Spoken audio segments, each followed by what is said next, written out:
You just made the list. 1, 2.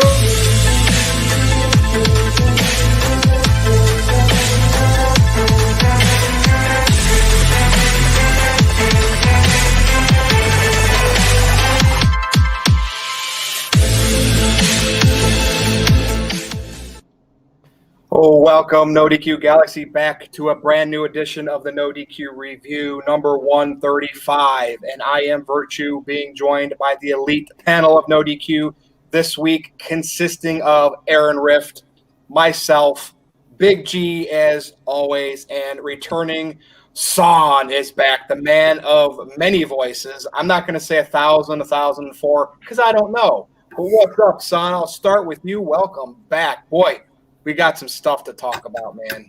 Yeah, quite a bit breaking news today, so I'm ready to talk about that as well as the crazy Wrestlemania weekend. So looking forward to talking wrestling with you gentlemen as always. All right, and it's good to have you here. And now bouncing over to Big G, who is just happy to be here. I want that shirt, that NoDQ shirt. Make it happen, Aaron. I will buy one. What's up? Hey, I'm doing pretty good.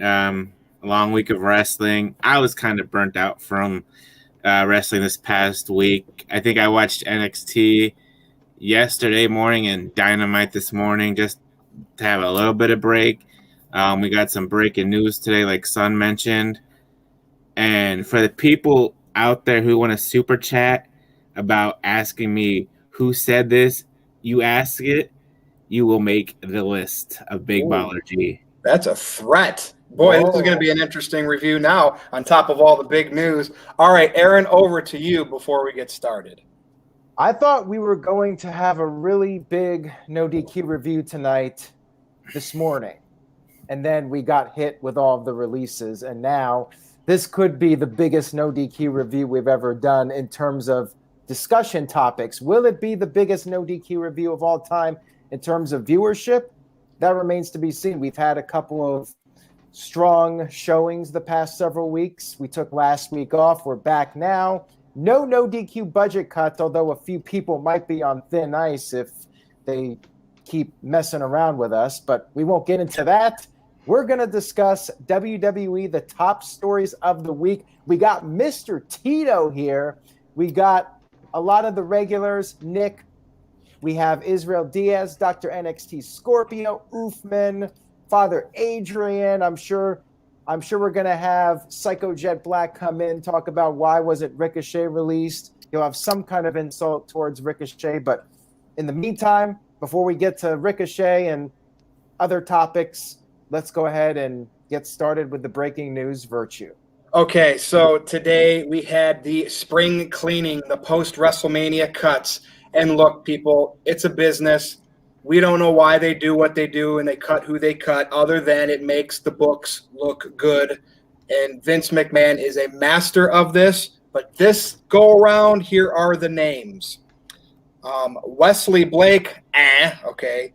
Bo Dallas, what a wasted opportunity in my opinion, for a while now. Yeah. Mojo Rawley, Kalisto, Tucker, Chelsea Green, okay. There was some potential there. Mickie James, she's a legend. You know, she was probably just happy to be back on this final run. Peyton Royce, Billy Kay. Wow. I mean, they just don't care about tag teams, do they? And then Samoa Joe. Now, real quick, my piece on Samoa Joe, just to get it out of the way, he was often hurt.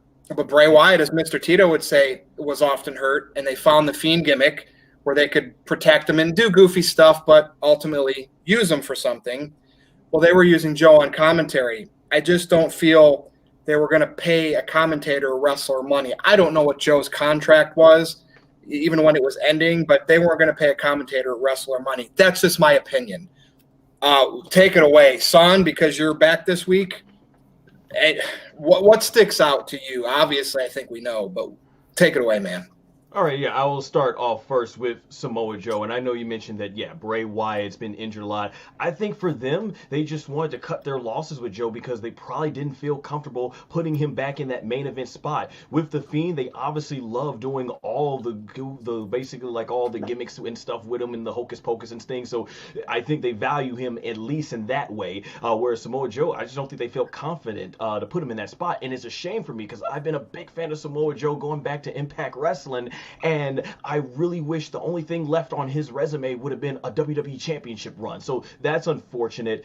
Peyton Royce and Billy Kay, honestly, this to me is what I'm talking about when I say the WWE doesn't give these people a chance. You had them have a multi-tag team reign. Why not book them serious? Instead, they booked them like a bunch of jokes and everything. It's like telling a professional wrestler, go out there and your job is to basically botch. Go ahead and be clumsy, even though we know they're available so much more. Bo Dallas wasted potential because he obviously had a lot of great comedy. Mickie James, I think we will see more of her in WWE as a legend, and no doubt she'll get a Hall of Fame induction. Wesley Blake, I actually had forgot about. I don't know where he'll end up. Tucker, man, they didn't give that guy a chance at all. They told him, get off your gear, put on some generic pants, don't even get any entrance music, and you're only going to be seen one time. Wow. Kalisto, he'll probably end up somewhere, maybe in AEW. There's a lot of style for that. And Chelsea Green, I followed her back when she was what was it? She was like the therapist, or there was like allegedly cheating with Daniel Bryan, and I followed her ever since then. And it seemed like she worked really hard multiple times to get the WWE, but she got injured and they let her go. Maybe because her boyfriend was also released. So a lot of potential. I'll say this in my closing piece. I think AEW will definitely pick up Mickie James and Samoa Joe because they can add a lot to help the young roster there. And everyone else will see. I think Chelsea Green might end up in AEW as well. So that's my thoughts. I think Mickie might go wherever Nick Aldis is, NWA. I mean, and they could end up in AEW too. So she'll be okay. She's a legend. Big G, a lot to take in there. Yeah. Thon had a lot of opinions there. Of course, somebody I think in the chat didn't like me introducing him, going, I know who's worth it. Who's not. The people that don't like what you say, they can go switch and watch something else. Well, Anywho, I fish they for watch them. this regardless. No, they watch this regardless, Big G. You don't tell them to watch something else. They will watch the No DQ review whether they want to or not. They love getting me hot. They love getting my blood pressure. Yeah, they do. All right, Big G, what's up? So I talked about this with Jeff on my show earlier today. So I'll just hopefully be brief, but I doubt it. Samoa Joe, that was the biggest one. The injuries could have been the biggest concern. It's just sad that, they didn't use him to his fullest potential.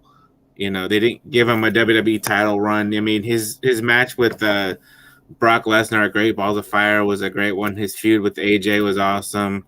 So, yeah, Joe, I'm sure he'll end up in AEW or Impact. Billy and Peyton. Peyton might go to AEW with her husband, Sean Spears, or they could end up being an Impact and going after the Knockout Tag Team titles. It was funny. I was talking to Jeff about this. They both signed their contract the same exact day, and they both get released on the same exact day. So there's that. Bo Dallas. Bo Ryder. I mean, when he got over on a rapper. They could have done so much with Bo Dallas. They could have paired him up with Bray Wyatt. He could have been part of the Wyatt family. If you didn't have anything for him to do, you could have sent him down to NXT. But I think he's on his way out too. I think he was retiring anytime soon anyways. Mojo Rawley, he'll end up somewhere in the Indies, maybe Impact. Chelsea, it was funny. She was just in NXT a couple months ago. Then she got booked, then she got up to the main roster in SmackDown, got hurt. And I think she was on her way back to back to SmackDown. But I think she'll end up in Impact with Matt Cardona. Mickie James, she'll be fine anywhere she goes. NWA, Impact, AEW. Tucker, I don't know what to say about Tucker. Just hopefully he lands on his feet. Kalisto, I think Kalisto could have been the next big Latin star after Rey Mysterio, but they wasted him. But I think AEW or Impact. I mean, you got AEW, Impact, Ring of Honor, New Japan. Jeff was saying on my show earlier, back in 2001, if these people got released, there was nowhere for them to go. But now there's so many places, so many wrestling promotions out there that they can go anywhere they want to. So, it sucks that they got released. That happened to be on the same day that it was last year, but they'll find their place in the wrestling business. And then you know what? They'll prove to the WWE and Vince McMahon, hey, look, I have all this talent that you wasted, and I'm out here doing what I love, wrestling for these fans. And they will stick it to Vincent Kennedy McMahon. Look at that passion over there. All right, well, thank you, Big G. All right, Aaron, over to you. I know you have some super chats, but I feel like going forward, after WrestleMania, it's not going to be the Raw after Mania anymore. It's going to be the Cuts after Mania that everybody's waiting for. Like, this is like 2 years in a row that everybody's like, it's a big deal to hear what these names are because, like Big G said, there's other places for them to go and work. Aaron. Right, and I think a little lesson here, next April 15th, if you're on the bottom of the totem pole in WWE, maybe turn off your phone. Don't pick up your phone next April 15th. Shout out to Jeremy Dorset. Jeremy Dorset, thank you for that super chat. No comment, though, but thank you. TJS sent in a $3 super chat, says, Joe leaving was the biggest surprise since Dean Ambrose left, in my opinion. Well, Dean Ambrose was not actually cut. He left on his own. As far as wrestlers that were just flat out released, Joe is one of the more surprising ones in recent history. I was a little surprised by Rusev last year. I mean, they weren't doing much with him, but still, Rusev had pretty decent star power. TJS also sent in a $5 super chat. Thank you, Tyler. He says, I don't know why the IWC is so high on the IIconics. I've never seen anything special in either of them. Pretty sloppy in the ring and cringe promos. Whoa. Yes, TJS. The IIconics had something, but WWE didn't know how to use them. So they broke them up, and they had Peyton was put in a tough spot. She was put with Lacey Evans, and then Lacey got put with Charlotte, and that left Peyton nothing to do. Then she cut this awesome promo in Raw Talk, and that led to nothing. And Billie Kay was doing something on SmackDown, which was funny. No, they weren't jobbers. They were former Women's Tag Team champions, TJS. Get that through your thick skull. All right? Mic drop. I'll second that. I've always defended the IIconics that it's all the booking. Like Big G said, Peyton Royce absolutely nailed it on that promo when she could show she could be serious. And Billie Kay, to her credit, WWE gave her this silly, goofy gimmick and said, here, just have it. And she made the most of it. She went with down some of the most hilarious moments that I've seen in the past few months on SmackDown. So these women proved they absolutely could. They just needed the chance. Like I said, they were given a multi-tag team reign, and they were made to be jokes. Vince McMahon just doesn't like Australian females. Emma got the boot before. Yeah. And I think she was very talented. She's one of my favorites. Rhea doesn't fall to the same treatment. Oh, Jesus. Don't remind me. Well, she's from New Zealand, isn't she? No, she's Australian. Ooh, maybe I shouldn't have jinxed it. Aaron, any other chats there or anything you want to add? We do have some super chats, and I just wanted to add to this. When Big G, who's normally just happy to be here, when Big G speaks his mind, you know you done goofed. So TJS, we thank you for those very generous super chats, but you woke up the bear. You woke up the big baller bear, Big G. And that's what happens. All right. Now, Walter sent in a $5 super chat, says, Mickie James can retire. Joe, that was dumb, and Bo should have been paired with The Fiend. I agree with Walter on this. Mickie James, I think there's something you could have done with her, have her as a trainer. I think she's a good hand to have around. I was a little surprised by her being let go.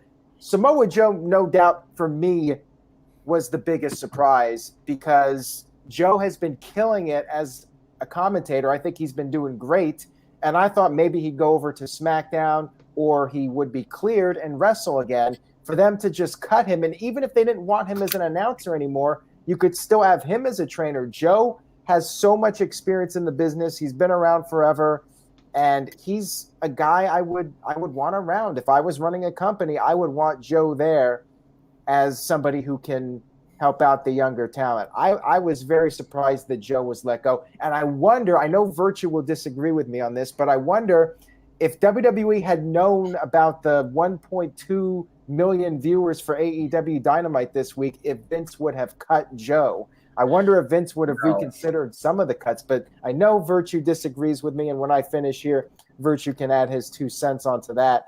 We do have a few more super chats here, and let me get to those. The one and only Caleb Jacobs sent in a $7.54 super chat. Thank you for that. He says, Joe had so much potential. He could have been WWE champion. He could have been, like AJ Styles, a Grand Slam champion. Well, I don't think that was something that Joe was like, I have to be a Grand Slam champion. No. But I think if Joe was cleared again, he would want to be feuding with somebody like Bobby Lashley, like Joe versus Lashley. As soon as they announced that the new guy was coming in and they were taking Joe off of Raw, my first thought was, man, I hope they do Lashley versus Joe, and Joe gets cut. So I was like, what? That was a big surprise. Add on something. I am going to miss Samoa Joe's promos in WWE. I remember he came out one time and roasted the whole SmackDown, or at least everybody that was in there in the SmackDown ring. He said something about Jeff Hardy's class and told him to sit down and shut up like he was in class. And it was so much of a burn. Randy Orton turned and tried to hide from smiling. He broke character. Man, I'm going to miss that. For sure. We do have a few more super chats here. Let me get to those. We have Psycho Jet Black with his first one of the evening, says Ricochet and AI's new motto, pin me, pay me. There you go. That's a little reference to what is it a reference to, Big G? The Job Squad.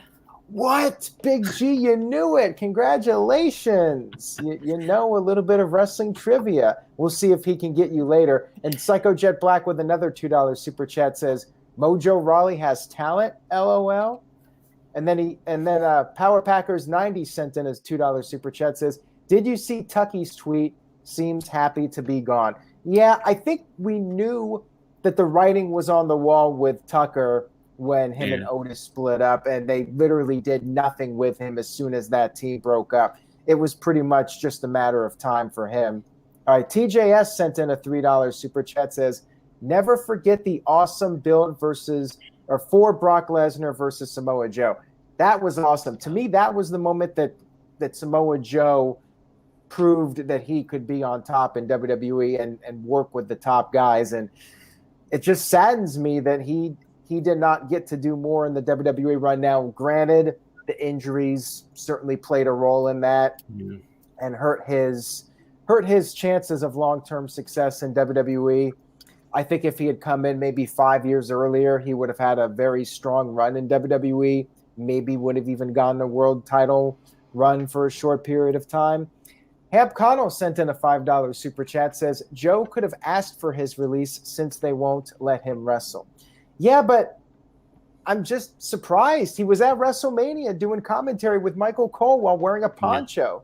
Right. It just seems so sudden that he was let go. But yeah, maybe he wanted to wrestle and they wouldn't let him. But I mean, they had to know that if he asked to be released and they cut him, he'd try to wrestle somewhere else, wrestle in AEW. Again, I feel like if AEW did 1.2 million before this happened, WWE would have reconsidered at least a couple of these releases.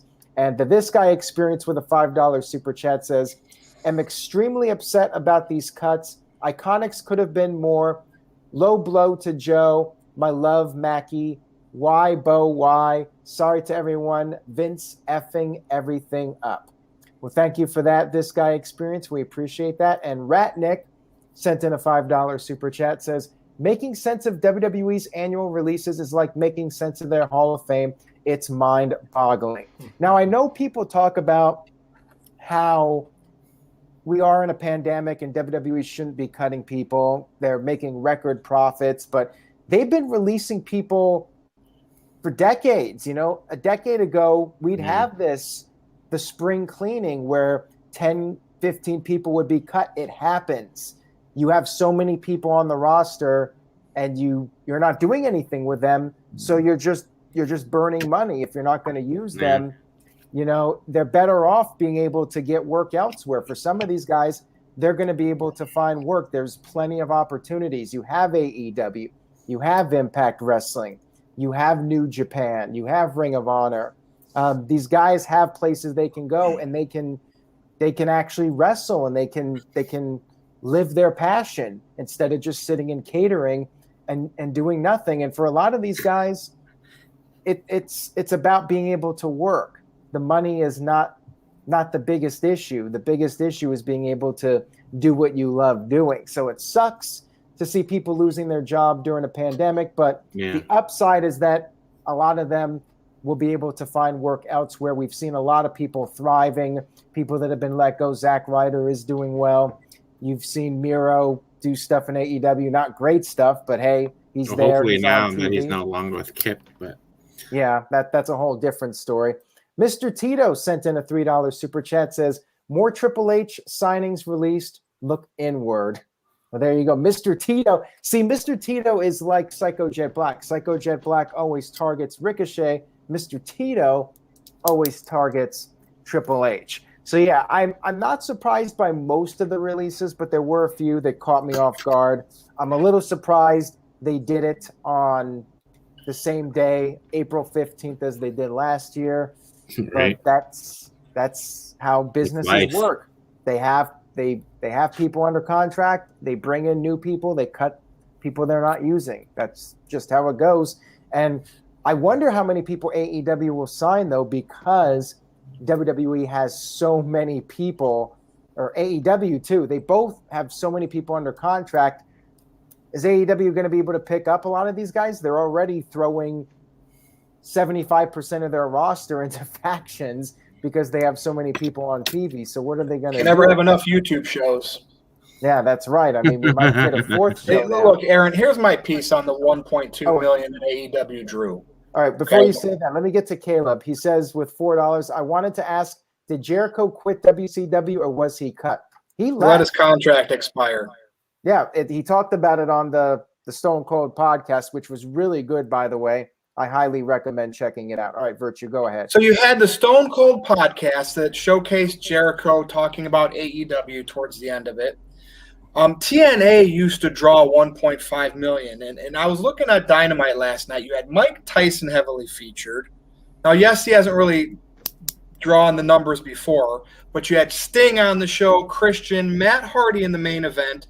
By God, that was a TNA show last night, and it drew 1.2 million people against no competition. Let's see what happens. If they consistently start drawing that, I will be impressed. But right now, it's 1 week. The first week not opposed, coming off the Jericho Austin podcast. Let's see what happens. But good for them. But yeah. Tony Khan, the pressure's on you because you got to take this momentum and build on it and not crap out. So that's my take on it, Aaron. We really have to see what happens in the weeks to come. Right. So we got to move on this topic. We're going to bunch these two together now, okay? Aaron, you probably can be omitted from this. When it's your turn, just go ahead and do the chats because you've talked about WrestleMania, night 1 and 2. So, Big G, I'm going to come over to you. Talk night 1 first and then night 2. Get it all out on your take right here. What stood out? What did you like? What didn't you like from WrestleMania? I know you and I talked about it on Vito's channel, which is going to be posted soon as well. So you don't have to go in too much detail, but what's the highlights for you? Well, Mania night 1 and 2. Night 1 was, the opening match between Lashley and Drew McIntyre. Very well done. I'm glad they kept the title on Lashley. I think he deserves it. Like I said yesterday on the show, I'm tired of seeing Drew McIntyre chase the title or be in the contention for the title. Obviously, the main event, Sasha and Bianca, one hell of a match. I thought they did a very well job from start to finish. That hair whip, though, at the end, man, I tell you what, that was something. I don't know if it was a sound effect or if it was real, but I tell you what, it was awesome. The Bad Bunny match, we talked about it yesterday too. We both had different opinions. I thought it was okay. I thought it was a good match. Miz and Morrison pretty much did carry Bad Bunny, and Bad Bunny did his job of, doing what he needed to do. And also, I thought Damian Priest could have had, bigger moments in the match too, but I think he might still been a little injured. But the tag team match, turmoil match, it is what it was. Natty and Tamina stood out the most to me. What else was on night one? Now I'm forgetting. Oh, Cesaro. Rollins. Yeah, Cesaro. Thank you, Cesaro and Seth Rollins. That was another match that I thoroughly enjoyed from start to finish, and I was happy that Cesaro got the win in his first singles match at Mania. Night two. Oh man, night two. Matt Riddle versus Sheamus. Matt Riddle versus Sheamus was an awesome match as well. Hard knocking. I know a lot of people crap on Riddle, but you know what? The man can throw down in the ring. His gimmick is an MMA fighter turned wrestler, and that's why he does what he does. And I love the stoner gimmick, by the way. I'm drawing a blank now. Oh my god, I'm so burnt out. The main event, yeah. Huh? A lot of matches to remember. Yeah, no. The main event was very good. I liked the spot where they both had Roman Reigns in that double submission. Jay being in there, was very good as well. It was part of the story. He shouldn't have. Once they took him out at the beginning of the match, he shouldn't have came back. But I understand why they did it at the end. Shayna and Nia retaining. I'm happy for them. Again, not Tamina and Natty stood out during that match. They showed that they could hang. All in all, there's so many what about Fiend and, so many matches. Fiend and Orton? Did you give your thoughts on Fiend and Orton and No. Rhea Ripley beating Asuka? Those are some big key points. Yeah. I know you're overwhelmed with wrestling. I know the releases today caught you off guard. Fiend and Orton. Fiend had a great entrance. I loved it. Alexa Bliss did a tremendous job too with her character. I felt like it evolved even more with her. But literally, it was 5 minutes into the match, and Orton hits an RKO, and I'm just like, what the heck is going on? I figured, the Fiend is going to go over. Nope. Sorry, guys. Night one, we're going to make everybody happy. Night two, we're going to say, well, we gave you night one. Night two is ours, and I'm glad Rhea beat Asuka. It's well-deserved. Rhea's won the NXT UK Women's title, the NXT Women's title, and now the Raw Women's title. So that was very cool. And then back to night one real quick. Almost an AJ Styles. They'll be tag champs for maybe a month, and then the New Day will be 12-time champs here in the next couple of weeks. So all in all, WrestleMania, it was fun.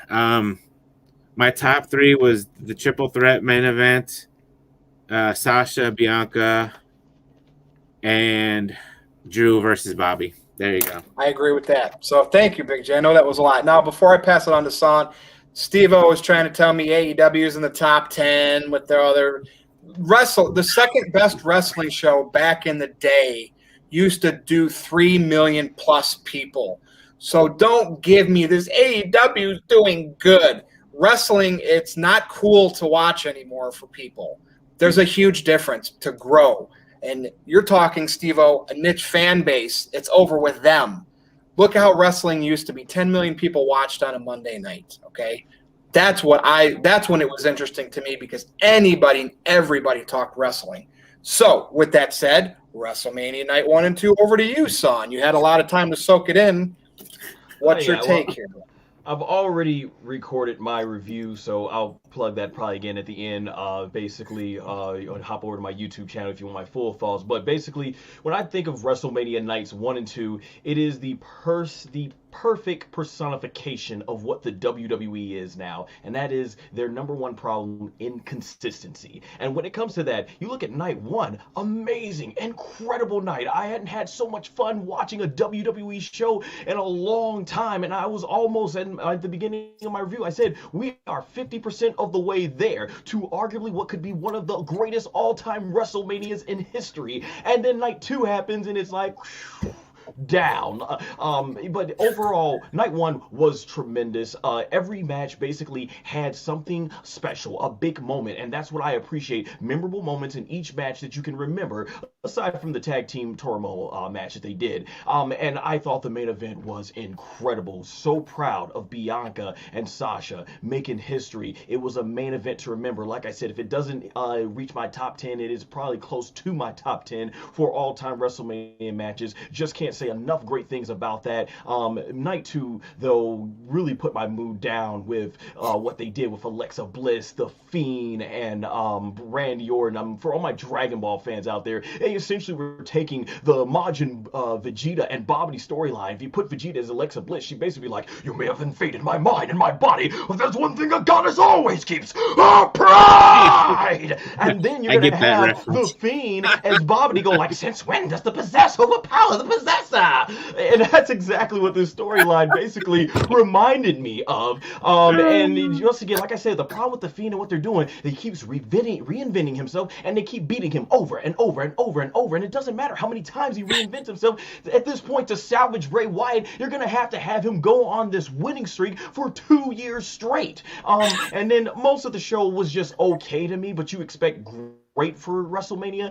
The main event was fantastic, though, the triple threat match. So glad that Roman Reigns, the tribal chief, won. It was a heck of a triple threat match, and I called it with my friends. I said, yeah, I'm like, yo, what if Roman pins them at the same time? And when he dragged Edge over and put him over Daniel Bryan and pinned him 1, 2, 3, I was like, oh, he did it. Pinned both of them at the same time. That's how you put the tribal chief over. I just wish, like Aaron said in his review, that you hopefully stop relying so much on Jey Uso. I personally wouldn't have minded if Roman just speared both of them, put his hand on both their chests, and like, count the mother effing pin.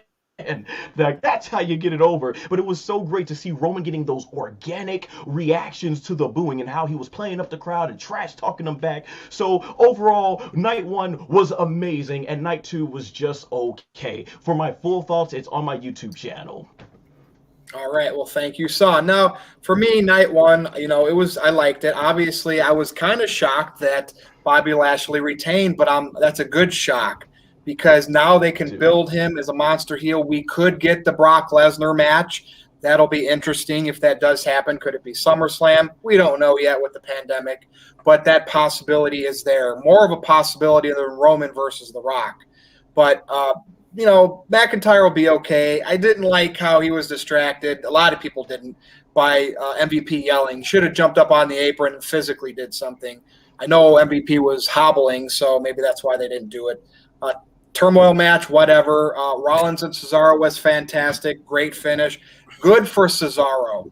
Cesaro is a piece now that can be built, and we're going to talk about this in our main event, in a good way for our main event run. Not necessarily winning a championship, although I know a lot of you would like that, but let's see if they do this with Cesaro now, and this win is the catalyst. Bianca, that was impressive. Bianca versus Sasha, and that whip, the mark, giving your body up. They didn't have to do too much crazy stuff. That was actually my second favorite match of the entire WrestleMania. I know it was a lot of people's first. Obviously, you know what my favorite one is going to be. But just a fantastic job, and it really set the tone. They had the rain delay Monday night. Yeah, there's always a rain delay Monday night. But Saturday night, they had the rain delay, so they started a little bit late. But they got it off, and then once it started and you had an event going on with live people there, they were just excited. Saturday night was the perfect storm, no pun intended, for that to be the best night. And the matches delivered overall. Big G, what am I forgetting here? I feel like, on night one, I feel like I'm forgetting a main. Oh, Shane McMahon. No one talked about that. Oh, yeah. That was supposed to be so much. Okay. What was that, Big G? Yeah, there was so much. It was supposed to be a throwaway match, and to be honest with you, it was pretty serviceable for Braun. He beat Goldberg last year in the Performance Center, and then this year he beat Shane McMahon. I know that really doesn't mean that big of a deal to anybody, but Shane got his little spot in when he got thrown off the cage, because that's what it's all about, is to get a Shane McMahon highlight. But overall, I was excited for night 2 even more because of night 1. Now, when night 2 started, I was highly disappointed. Not in Bray Wyatt, not in Randy Orton, but in what they were told to do. WWE, whoever's in charge of this, whether it's the 20 writers that they have, the incompetency of Bruce Pritchard and Vince McMahon at times, they just don't know how to pay off stories. Maybe there's deeper stuff we don't know. Maybe Bray's pissed somebody off. Who knows? But when that match happened the way it did, night 2 was doomed, other than when it got to the main event. And those night 2 matches were kind of short. I mean, Big E's match with Apollo, where Apollo went over, that was like 6 minutes. It just Riddle and Sheamus actually was awesome to me, but it got buried in that night 2 sucks thing, so nobody's really going to talk about it. But that was a very good match that Sheamus went over. Good for Sheamus. He's a veteran. It's a mid-card title, but I thought that was a heck of a match. I love the finish, and Matt Riddle ended up getting color.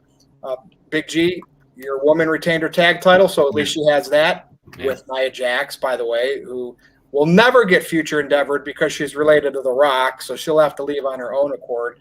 And then Rhea Ripley, she has that it factor. I did not enjoy that live entrance. Something didn't sound right. Sound check, I don't know what happened there. But she still made it worthwhile because of her look. And, of course, her winning the title. And we're going to talk about that in the next segment, what ended up happening after that. But it all set up the main event to look even better. I don't think they did that on purpose. But old school wrestling shows, the undercard, maybe but one match. They were always told not to do too much. They were given 5 or 6 minute matches. You might have had one match that kind of stole the show, but they really did that so the main event looked good back in the day. I don't know if they do that. Fans want everything now to be a show stealer. So I knew night 2, once it started sucking because the wind got sucked out from that first match, I knew Roman, Edge, and Bryan were going to make it special, and they delivered. And I know Jim Cornette's not a big fan of triple threats, but I know he loves Roman Reigns. So the whole Jey Uso stuff was kind of weird. I don't mind him doing that in the beginning. Once he left, he should have never came back, and Roman should have just cleaned house. That would have made it maybe all-time great to me. That kind of knocked it back a little bit, but I still loved it because Reigns, just like I told y'all, was going to remain the champion because they're going to build him up, which we will talk about in our main event. Okay, Aaron, I don't expect you to talk about Mania anymore, but any super chats? Well, I just wanted to say I agree completely with you about the Roman Reigns match. And, yeah, the only real surprise to me was the fact that so many heels won. I was wrong about that. Yeah. If there wasn't a pandemic, I would have 100% gone with Reigns to win. I think that Reigns should not have lost the title at WrestleMania. Same thing with Bobby Lashley, and they didn't. And I'm happy about that. Both of them have a lot of momentum as heel champions, and let's keep it going. All right, so we do have a few super chats. Hap Connell sent in a $5 super chat, says, I always believe Drew McIntyre and Daniel Bryan not winning was a last-minute decision, and Vince was trying to swerve everybody. Well, apparently the Reigns match had been planned out, and Reigns was always going to be the winner of that. Remember, Aaron, he was standing next to Vince McMahon. He was in the front row with the McMahons and Triple H night 1 at the very beginning. Yeah. That was a powerful image. Yeah, we should have known at that point when we saw him standing there right next to Vince that he wasn't losing the title. That was our little clue right there. Yep. And Walter with a $5 super chat, thank you, Walter, says AEW has to be careful picking up too many ex-WWE guys or eventually they will have to start cutting too. Yeah, and here's the thing about AEW. I know everyone's saying, oh, yeah, AEW is great. They're not releasing anybody. I think Tony Khan, my sense is that he doesn't want to release anybody during a pandemic. He doesn't want the bad publicity. He sees what's going on with WWE, how upset everyone is that WWE is cutting people during a pandemic. Tax write-off with Jaguars. Once we see AEW touring again, I could see some people being cut. I think they have to. I mean, it's not just a matter of being nice or not. I think they got too many people under contract. They got to let some people go. You cannot do like, I guess you could, but it's just so excessive to have like 4 different wrestling shows. I mean, they still have another show that they're planning for TNT on top of what they're already doing. And what do they do? Like 12, 13 matches on Dark every week now? And then Because they got Dark Elevation on Mondays too.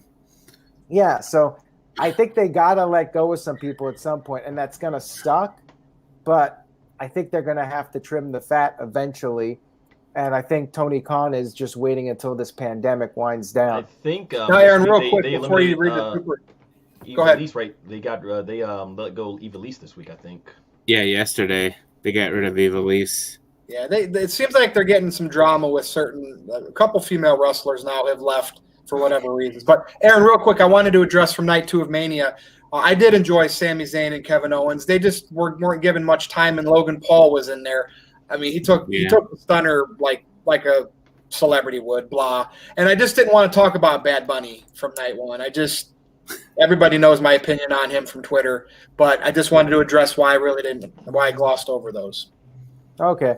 Let's get back to the super chats here. Richard sent in a $5 super chat. This is for you, Big G. I guess you could respond to this. He says, I'll say it. Shayna is boring as hell. Sorry, Big G. LOL. Also, I was very impressed with that women's tag match, especially with Tamina and Nia Jax in it. Any response, Big G? That makes no sense whatsoever because you say Shayna is boring, but you enjoy the tag team match, and Shayna was in the tag team match. Oh, that's a great point. Anyways, Shayna Baszler. I've been learning from Virtue a lot lately. Shayna Baszler, it's not her character. It's the way she's being booked. She's being booked with Nia Jax as a tag team champ.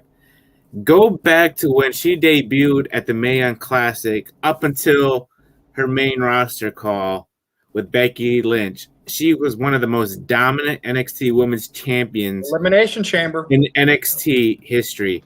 I think they even have on Peacock on WWE the best of Shayna Baszler, and they got matches from NXT, and I think the Elimination Chamber match. She was the only person to eliminate every single person in the chamber by herself. She should have beaten Becky Lynch at Mania, but that didn't happen.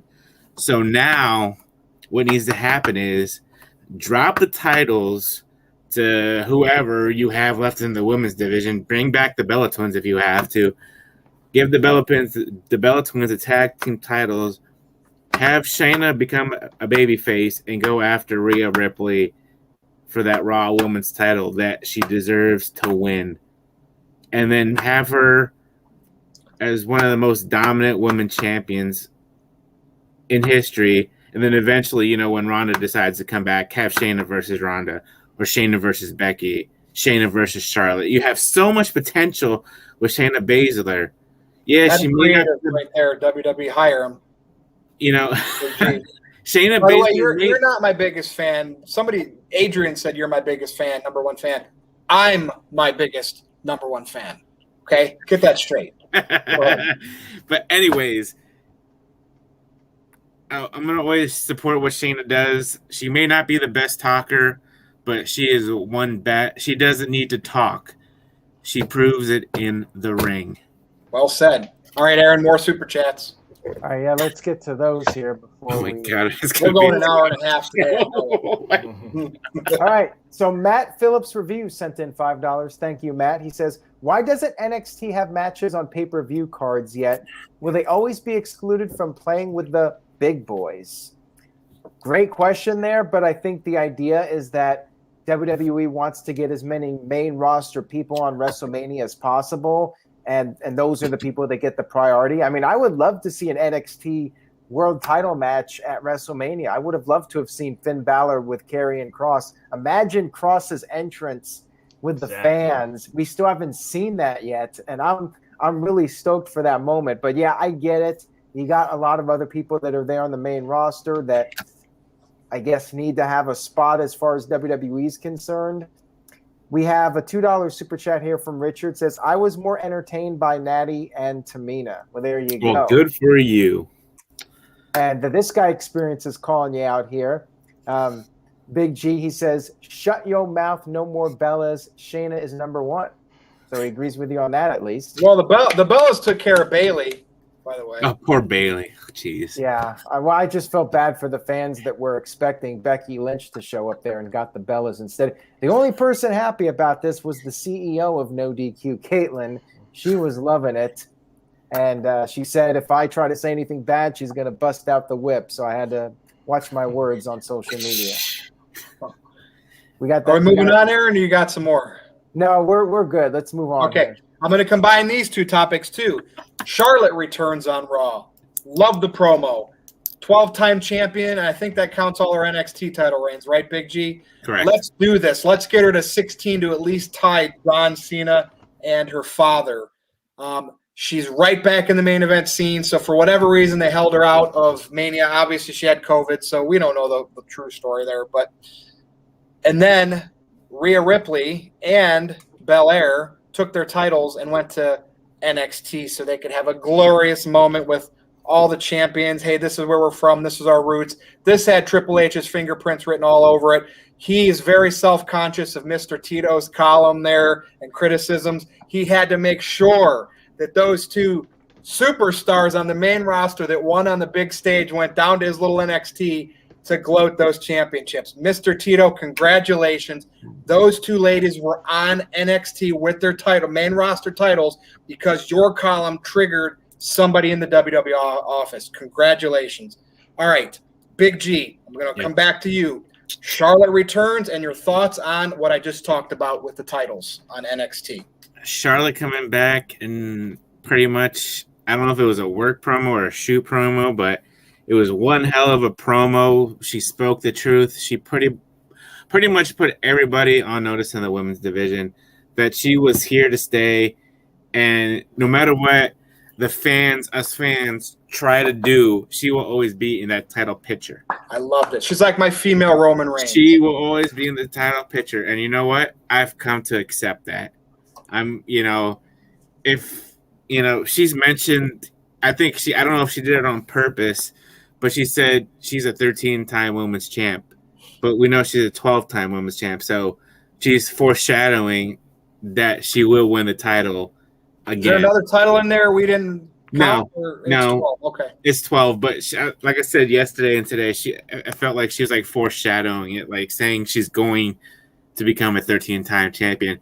And I can see them eventually tying with her father and Cena and even having her become a 17-time champion. She's still got so many years ahead of her that she can do that and make her, if not one of the greatest female competitors, wrestlers of all time.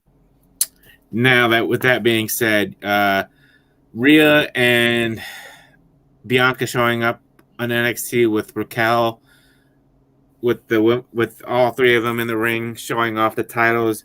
That was them just showing, we all started off in the Mae Young Classic, and now we are the new era of female wrestlers. Back a couple years ago at Brooklyn, we had the 4 horsewomen of NXT: Bayley, Charlotte, Becky, and Sasha at the ring at the same time. And those were the 4 that were the future of WWE. Now we have those 3 that will be the future of WWE. And they came back to NXT. Pretty much, what I'm thinking is you start off in NXT and one day you can become champ. So with that being said, we'll see what happens with them, how long they'll be champs, and maybe one day the women of the NXT will become Raw and SmackDown Women's Champ, or even NXT Women's Champ. So there you go. Now, to clarify, Tito wanted to clarify that his criticisms were Triple H producing male wrestler main superstars. Well, it doesn't matter, Tito. He was proud of those 2 women, and whether he read your column or not or saw any of those criticisms, he wanted to make sure NXT shined on the big stage, and that's why he brought him back on Tuesday night, in my opinion. Son, what do you think here of those two ladies going back to NXT and, of course, Charlotte Flair? Well, as I've mentioned before, when it comes to the main roster, a lot of times you just got to take in the moments and enjoy them for what they mean. But you can't set your expectations too high because it's just only a matter of time before the WWE goes ahead and does another head-scratching booking decision. So I'm already preparing myself that it's not going to surprise me if they immediately put the title back on Charlotte just to go ahead and get everybody angry, get that ill heat, right?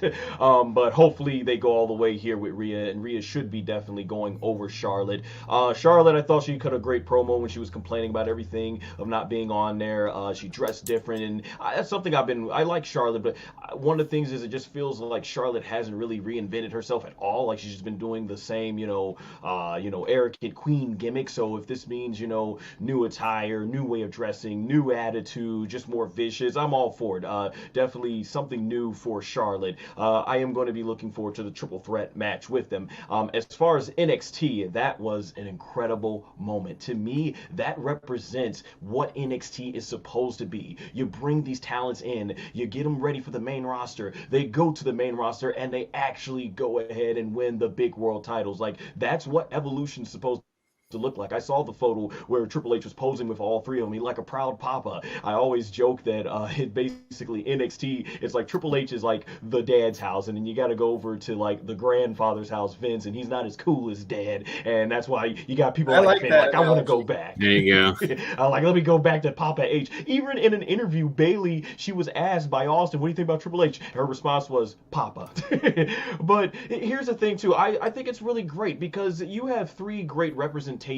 These three women are from three different cultures. There's so many little girls from their cultures that are going to grow up and say, I can do that. And I think ultimately we have so many people now around the world that can show, like, work hard. And it's very important that these women are talented because it shows you still have to put the hard work in no matter where you're from. You have to put the hard work in. And that's what they did, and look at where they are now. I even said in my WrestleMania review, Rhea and Bianca, they reminded me of Batista and John Cena, their rise. How at WrestleMania 21 they had their crowning moments, and now this was it. I hope WWE goes all the way. It's great. We've had the four horsewomen who really helped bring the women's division to where it is today, and now we have a new crop of women's division. So I'm just loving it. This is exactly what NXT was meant to be. It's rare we get to see this, so I just hope good things. I can only hope. And in the end, I'll say with Bianca Belair, I don't think they've done a good job booking her last two feuds with Sasha and Bayley. The biggest thing that they really did was the obstacle course.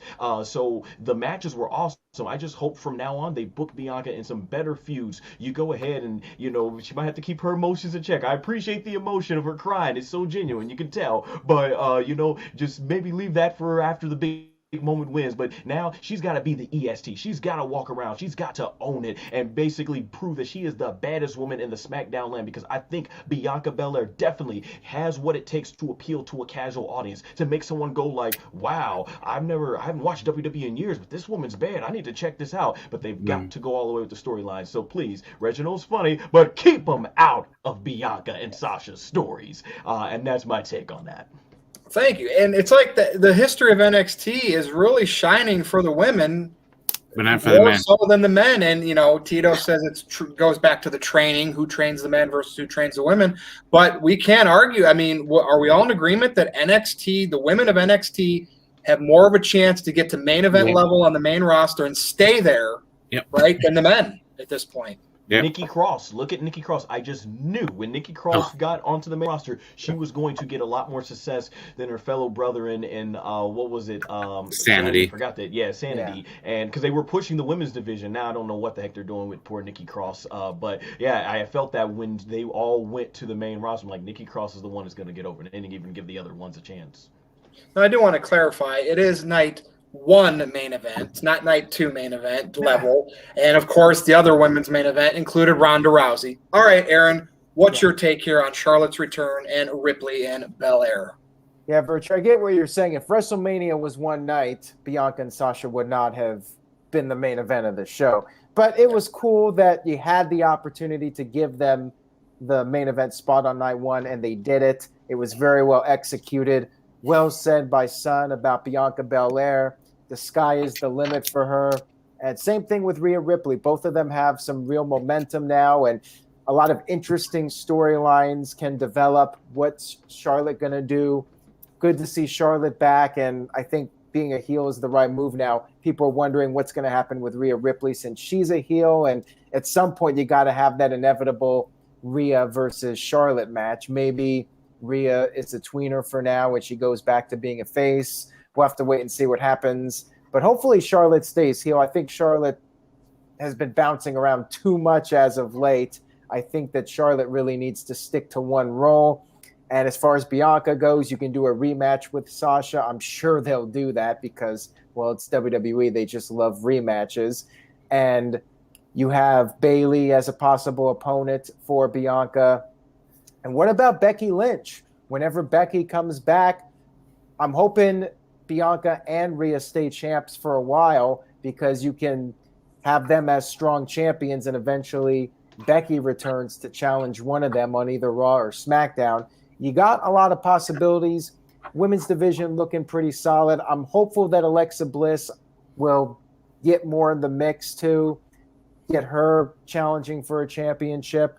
And you got a lot of NXT women that are on the rise, and things are looking very good for the women's division. The tag division with the women is the only thing that I feel is a bit lackluster right now. And going back to earlier, one of the few tag teams you had, the IIconics, you break them up only to give them different partners, and then you release them. Now, let's get to a few super chats here. Hamp Connell sent in a $2 super chat back to Shayna again. Says, Shayna looks like a hideous female prisoner, and then added with another $2 super chat, says, she looks like she just did a year in San Quentin. Get a freaking life. Well, Shayna looks like a badass. She looks like a kick-ass pro wrestler who you would not want to get in a fight with. She looks and like I was laughing at – I wasn't laughing at what he said about Shayna because I thought that was funny. I was laughing because I knew Big G was getting upset. Right. You're going to trigger the G. And yeah. Yo, you guys awoke the bear tonight. That's how you are. The big baller bear. See, that's pretty much all I have to say about it. Rhea Ripley and Bianca Belair, I thought it was a cool thing on NXT. It really reinforces the idea that NXT has a strong women's division because two of the women that were called up not too long ago, both of them are world champions coming off of WrestleMania. And now people know to take – I mean, they already were taking the NXT women's division seriously, and now I think it's really what's carrying NXT right now. Although I am enjoying this Dexter Lumis storyline with Indy Hartwell, another woman who I think is possibly going to have a breakout moment soon. I think the storyline's very entertaining, and I'm curious to see where it goes. So anyways, that's all I got for that. Hey, regarding go ahead, son. Wanted to add on to about a women. By the way, that was one of the most hilarious things I've seen when she intentionally got kidnapped and winked at the camera with the thumbs up. I was going to say one thing just to add on about the women's division. Alexa Bliss right now is basically the best thing coming out of this whole story with The Fiend and Randy Orton. Yeah. And I do and still enjoy her performances. I just want to now start seeing her mix it up with the women and make her like a dominant supernatural force of the women's division. So she's held a lot of titles. And another thing, too, is I think it'd be really cool that Becky and Ronda maybe have them come back at the same time and then have them just continue their feud where they left off. So that way you've got that story and you have other multiple stories going on in the women's division. Do it similar to what you did with Triple H and Taker, how they both made their comebacks in 2011 and just picked right off where they left off. I think that would be really cool. So it's getting stacked for this women's division, man. When Roman, Ambrose, Moxley, and Rollins were in NXT, was it mostly still FCW and it just converted to NXT before they got called up? See, somebody was saying, is Roman the only male main eventer from NXT? I still think that group was more of the FCW era when it wasn't really like a brand and televised as often. It was more local down there. But anyway, we'll talk about that soon enough. Here's a quick filler topic. Oh, wait. Virtue, we got a super chat here. Couldn't wait till your turn? Well, he sent in a $5 super chat. This is kind of a filler topic, I guess, playing off of earlier. He says, how about Mickie James to AEW since their women's division badly needs work? I think AEW's women's division is getting stronger, and I think Mickie James is a very solid pickup. She can definitely add to it. Virtue, what do you think about it? She's going to go wherever. She's married to Nick Aldis, and I think he's still working NWA. And obviously Corrigan, they want to build that back up again. It's hard with the pandemic. But I think Mickie could go maybe work some stuff over there because when that kind of took off, wasn't Mickie signed with WWE at the time? Yeah. So, yeah, I think maybe that's more realistic than AEW, but we'll see. Yeah. Okay. This is just a quick opinion. I don't know if everybody saw it or not, but son, Mike Tyson hit Cash Wheeler with a great fist forearm. I want more of this. Kudos to Cash Wheeler, whether he really took it from Tyson or not. That, to me, that kind of exciting stuff, the way that played out, makes me interested in anything AEW and Dynamite. They used him well, and I loved it. You heard it. Tyson, the man. What's your thoughts on that pop to Cash Wheeler on the outside of the ring? Yes, I did. That was a great work punch. Tremendously done. I appreciate that he was selling. I like that they had to carry him. Like, yes, you have to sell. You got just knocked out by Mike Tyson. You got to sell that.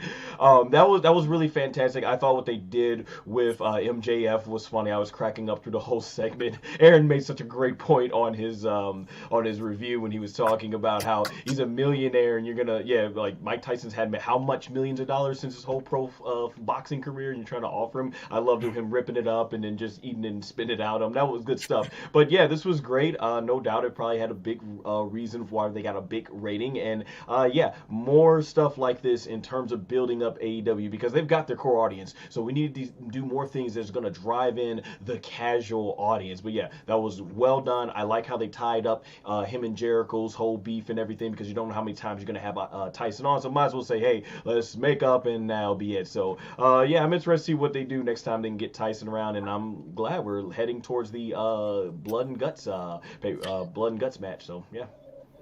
Big G, that's the most interesting thing in AEW right now. The Inner Circle now with Mike Tyson. Who would have thought Tyson and Jericho on the same side? Oh, one more thing. Versus the up and coming. Go ahead.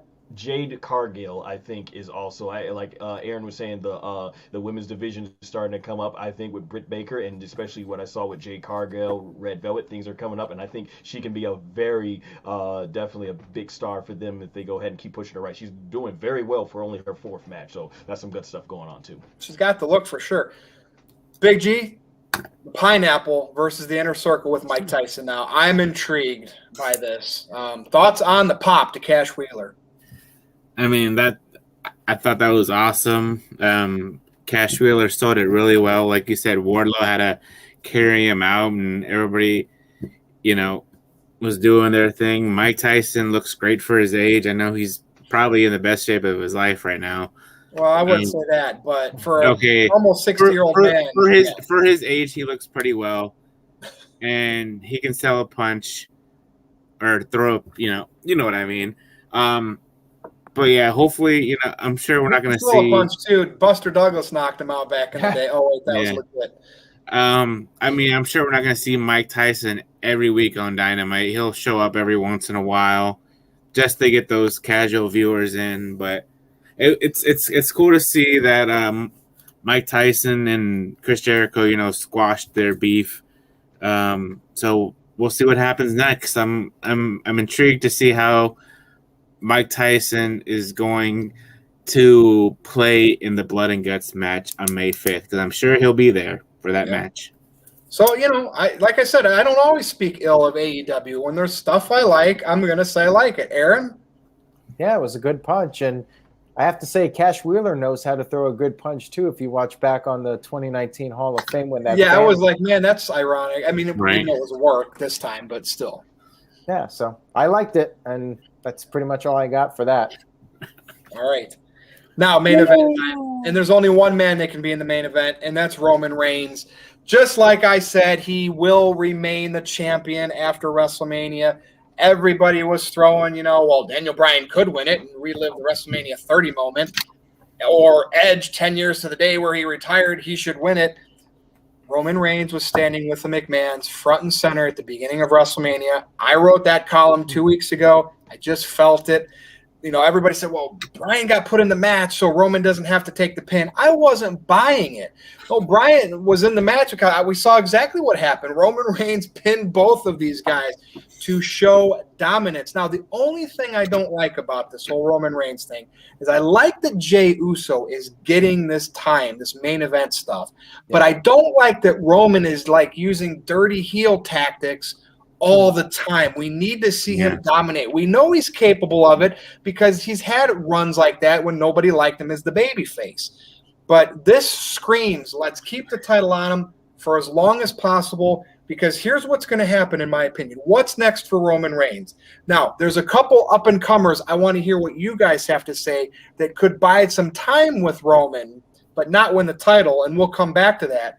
But Roman is going to be built up for either John Cena, because it could be a record breaker, right. Brock Lesnar, which, that depends on how and when he feuds with Lashley, if that happens, or hopefully The Rock. That is the money.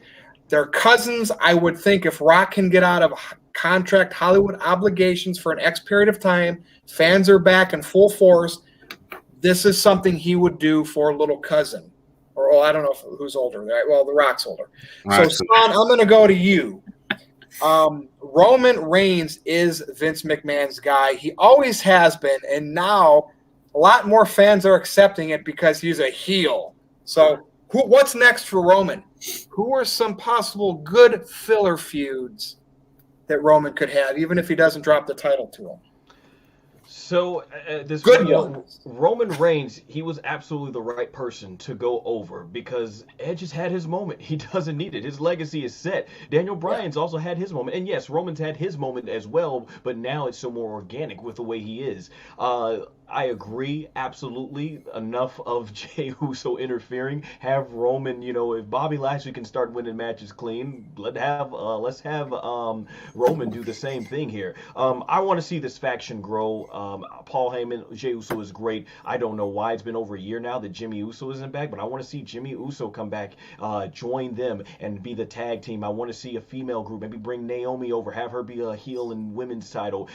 Mid-card, hey, he's already given advice to Apollo Creed and Apollo Crews. I made the same mistake, and my friend botched that and said Creed. I told him it's Crews, and I made the same thing. Well, Apollo Creed was more over, so yeah, quite a bit. Yeah, Apollo Crews though, he can have him be the mid-card champion. Put these guys together, build a faction where they dominate as the whole champions. As far as potentials, I'm looking at Cesaro, Big E. You can build them up. There's unfinished business with Nakamura, so have that going. I want to see one of these guys, somebody who can be built up to be the one to finally take that title off of Roman Reigns. Now, as far as like the big money matches, WrestleMania, if you all look at it, every time a WrestleMania pretty much since 2002 ends in 8, they like to have this basically current face versus heel face. You had the current baby face The Rock taking on the previous face Hogan. 10 years later, now was The Rock as the previous babyface taking on the current babyface John Cena. So WrestleMania 38, let's go. Roman Reigns is the current face. Maybe he takes on John Cena in their rematch, or The Rock, or they're going to say that for Hollywood. But I'm thinking, yes, Cena and The Rock are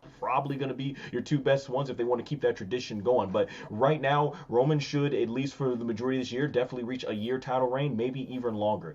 Get him more people in the faction and have him dominate SmackDown with clean wins. And maybe you can do in the immediate future a singles match with Edge, because you've already done the one with Daniel Bryan. So that's where I'm thinking. I'm looking forward to it because I don't know how exciting WWE is going to be over the next going into the summer. They usually pick things right back up around SummerSlam, but one thing's guaranteed, Roman Reigns will probably be the best entertaining thing about SmackDown. And well said, son. Big G, I can't see anyone on the current roster on either shows or coming up from NXT at some point. Someone mentioned Karrion Kross that should beat Roman Reigns. Somebody mentioned Seth Rollins. He's still playing that like heel gimmick. Yeah. It's got to be big box office attraction stuff. And even then, I'm not saying – look at Bruno Sammartino had that title for so long. They'll never do that again. It's a different time. Punk had the modern day record, correct on that? Yeah. This Roman record, even though it's not the WWE title, it's the Universal title, it's still not the same to me. It's going. I think it could very well pass Punk's. Yeah. What do you think here? What's next for Roman Reigns? All right. So, when we did the watch along with Jeff and JJ was telling me this scenario where you have Jimmy come back and he's against the head of the table, and you have The Rock potentially, come back and help Jimmy Uso out, but then Jimmy Uso turns on The Rock and joins up with Jay and Roman, and that leads up to Dallas with Roman versus The Rock, and The Rock puts over Roman Reigns. There's so many things. There's so many ways the story could play out. I mean, Jimmy could show up like I said, he could show up and he could join the head of the table. And, Jimmy and Jay are a tag team again, and they win the tag titles and so forth and so forth and so forth. So the next pay-per-view in 5 weeks is called WrestleMania Backlash, correct? WrestleMania Backlash. What an original name, ladies and gentlemen. Thank you, WWE. This is where you have Edge versus Roman one-on-one. Money, I think Extreme Rules is the next one, or Money in the Bank. Whatever one is next. You have Roman Reigns versus Bryan. Then the next pay-per-view, you have Reigns versus Cesaro. And then at SummerSlam, Reigns versus Big E. And then after that, I'm not too sure where they go with that up until WrestleMania. But, Survivor Series, we could potentially see Roman Reigns versus Bobby Lashley. That'd be a good match. So there's so much they could do with Roman Reigns.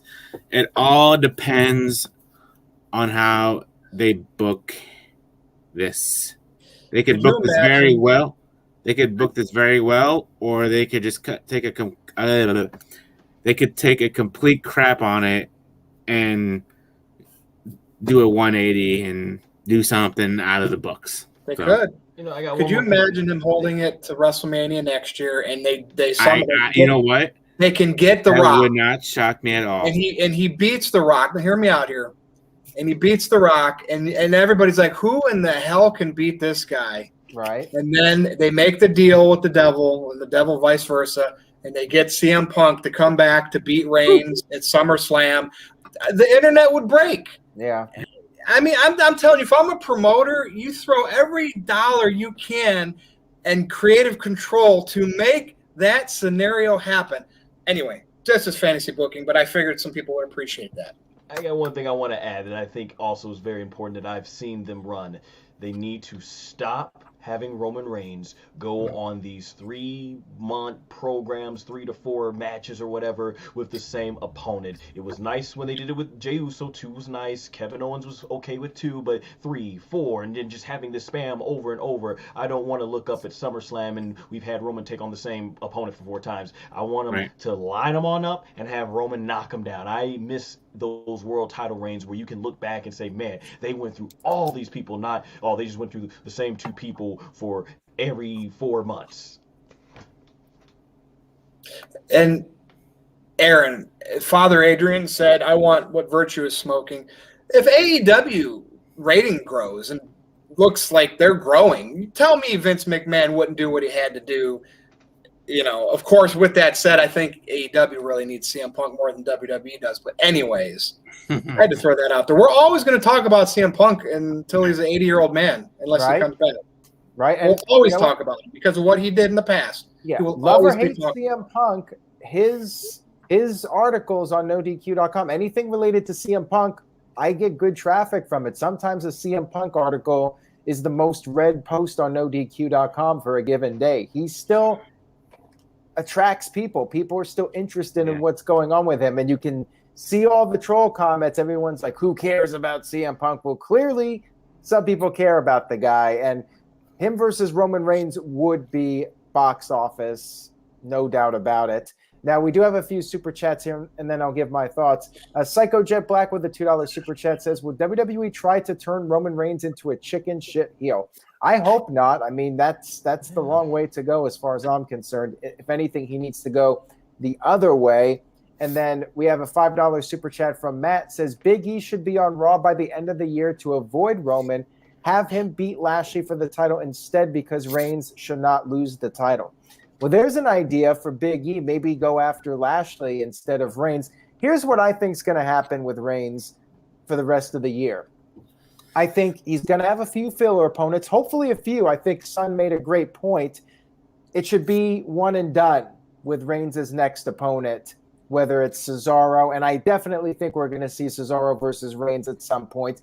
Maybe Reigns versus Nakamura. There's another filler match you can do for another pay-per-view.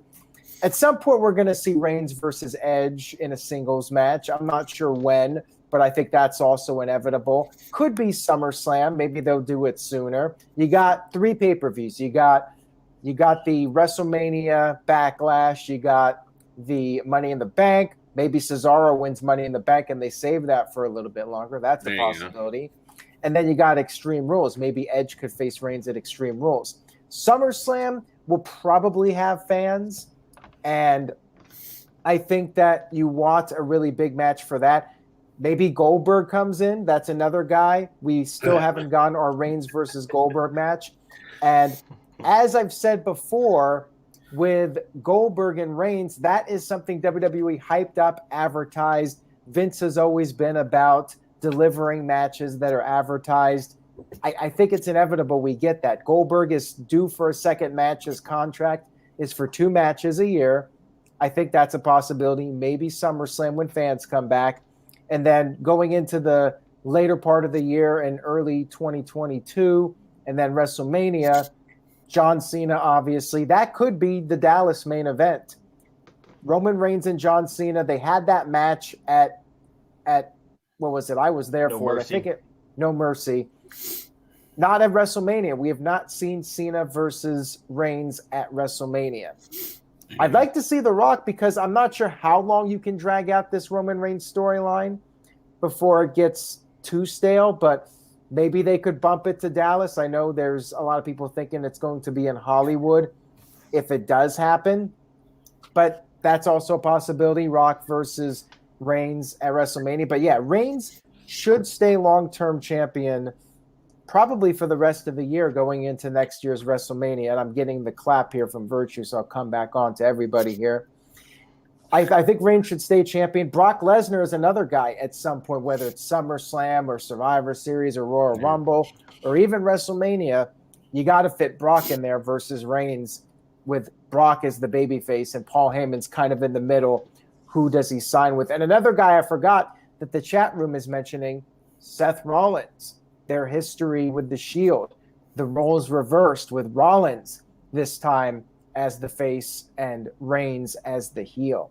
So many possibilities, which is all the more reason why it was the right decision, because we just listed 7, 8 different matches you can do with Reigns as champion over the next year. Perfect. You got so much mileage you can get out of this, and we'll see how the storylines play out. But yeah, I do agree with Son. We need some one-offs. Let Shin get a nice opportunity, one and done. Maybe Cesaro, one and done.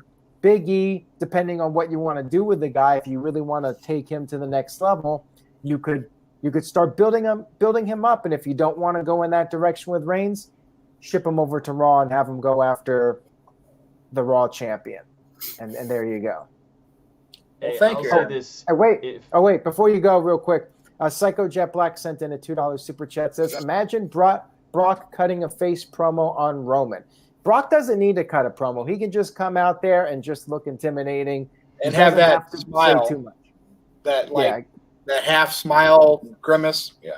Right. All right. Go ahead, Son. If they're gonna do Goldberg and Roman, they need to do it in the Thunderdome so that they can pipe in the cheers and boos the way it is. Because Roman has earned so much respect now from fans that if you do this in front of a crowd, they are gonna boo the crap out of Goldberg and cheer Roman all the way. Well, I feel Goldberg needs to come back and squash a couple people and extend his 2-match contract to build something up. Good point. Maybe they do it in Saudi Arabia. They could do it in Saudi Arabia. I don't think they're ever going back to Saudi Arabia. Goldberg's done saying that the process to get back into ring shape for what he can do, at least in the ring right now, is very miserable for him. But he still, does what he can. So I don't think he wants to do more than 2 matches. Well, you can have him come back and beat Riddle, right, in a squash to get a win before he would face Roman. I wouldn't mind that for WrestleMania, honestly. So anyway, there you have it. And everybody knows this is the part of the show where we're going to go around and do our plugs. And I'm hoping it goes smoothly and we're done here in 2 minutes. But I could see this video being the longest no DQ review in history because we're already at over an hour and 20. So, son, welcome back. It's been a blast, but this is your time to shine and close. What's up? Yeah, always great talking wrestling with you gentlemen. Thank you, NoDQ Galaxy, for always showing up and making everything a blast. You can follow me, Son Goshuaku, SONGOSHUAKU, as Aaron has it up. That is the screenshot to my short film, Battle Deception. It is anime inspired, so I've been working on it for about 8 years now, putting a lot of effort, and I even have updates and trailers right there, so you can check that out on my channel. If you're a Dragon Ball fan, I do Dragon Ball podcasts. Right now I have the where we rank the 4 main Dragon Ball couples, so I put a lot of effort into the way that's edited. We talk about all the different couples, and I have moments going by and screenshots. If you also, of course, obviously you're a wrestling fan, check out my Wrestlemania 37 reviews. I have the both nights 1 and night 2 up as well for that. You want to check out my voice acting work, check out the Now Voices. I was a finalist in there, and I really hit some hard-hitting emotions basically with the acting there, from the importance of suicide, talking about the importance to forgive oneself, and a lot of other really great topics. So I'm loaded with content on my channel and still constantly working there, so definitely go ahead and check it out. I can't put links into the comment for some reason, so basically I will comment and just click on my name, and you can follow me on all social media platforms: YouTube, Facebook, Twitter, Instagram, and TikTok. And once again, always a great honor to come here on NoDQ and talk with you gentlemen about wrestling. All right, good having you here.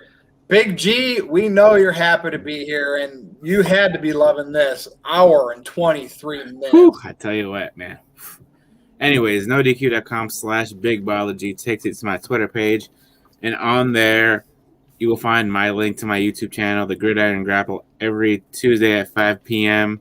or Thursday, depending on how everything goes for the week. Also, if you have a TikTok, go follow me there at NoDQ_BigBiology1988. There you go. That's a mouthful. There you go. Were you born in 1988? Yes. Okay, that's fine. All right, Aaron, over to you. I already see one. Psycho Jet Black, our man, says WWE will not release Ricochet or Jackson Riker because they have too much respect for AEW. Also, Emperor Pilaf. Okay, thank you for that. Pilaf and Bobbity are more intimidating than The Fiend. Absolutely. Bobbity, if you got any evil in your heart, he will completely possess you. Just take it off. He just wants to do everything. Yes. And Pilaf, his technology is frightening. Like, literally, he has some advanced technology. All right, and this was night 16 of 17 nights. I got one more night. We got SmackDown, the post-WrestleMania edition. Very interested to see what happens with Roman Reigns. Check that out, and thank you all so much for your support. Everybody that's tuned in for the past 17 streams, 16 streams now, going on 17. I really do appreciate it, and thank you to the panel for being on tonight and going longer than we expected because of the breaking news. And by the way, Mauro Ranallo is apparently going to be announcing the Kenny Omega versus Rich Swann match at the Impact Rebellion pay-per-view this weekend. So there you go. Cool. Ranallo could be getting back into the pro wrestling game, maybe on a more regular basis. I guess we'll have to wait and see on that. But check over at NoDQ.com for the latest regarding the releases and what's coming up in the next several days. And that's all I got. So Virtue, let's wrap it up. When you do my logo, can you go to Roman Reigns pinning both those guys instead, or does it have to go to my logo? I would have to upload the image, but I can go with the graphic from WrestleMania. There you go. All right. So follow me on Twitter at NoDQ_Virtue. Facebook is NoDQ.com/Virtue. There is going to be a great NoDQ debate coming up soon between myself and Mr. Tito. Round 2. That's on Tito and Aaron to book it. I told him my availability on the weekend, so I don't know if it'll be this weekend, next weekend, but it's coming relatively soon. So be sure to be ready to check that out because that's going to be a blast as the one last October was. So that's it. This has been the No DQ review number 135. Wow, Aaron, we are on our way to 200. But for Big G, for Son, for Aaron Rift, I am Virtue, the Troll Slayer. Thank you, No DQ Galaxy. This is awesome, fun. We will be back next time. And guess what? There it is. All right. I lingered too long. Zamasu We Trust says this one's for Son. Keep up the Daniel Bryan impersonations. No, Dragon Ball. Dragon Ball. Oh, Yeah, you gotta spell it out. You can see all my Dragon Ball voiceover work is all right there on my channel. So yeah, enjoy. Can you do a Daniel Bryan impression for us? No, I wish. And the only thing I could do is say, yes! Yes! That's about it. Other than that, I'm not good at doing this voice film. I'll tell you what, I'll do Goofy doing it. Here we go. Oh, yes. Yes. Or maybe we'll go, gosh, yuck, gosh, yuck. Something like that. And Psycho Jet Black, okay, your favorite Earthquake matches and moments. Well, my favorite Earthquake moment would be when he squashed Damien.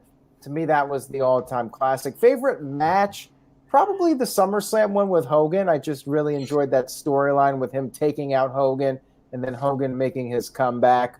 And then Natural Disasters, they were fun tag team. They had some good moments. Probably Money Inc. was my favorite tag match with those guys. Big G, I know you're too young for that. So, Virtue, any thoughts on Earthquake? Well, didn't Earthquake have a match with Jake the Snake after all that? I remember watching that match. Yeah. I thought, that I actually enjoyed that match. The SummerSlam feud was good with Hogan, but the match didn't come across that good because it was a little overbooked. So I enjoy the Jake Roberts and Earthquake matches. I know they had a couple of them. Let me get this real quick. Wasn't Earthquake Tugboat and Tugboat was the same guy as Shockmaster? That was Typhoon. Oh, Typhoon. Okay. They were tag team partners. But no cigar. Okay.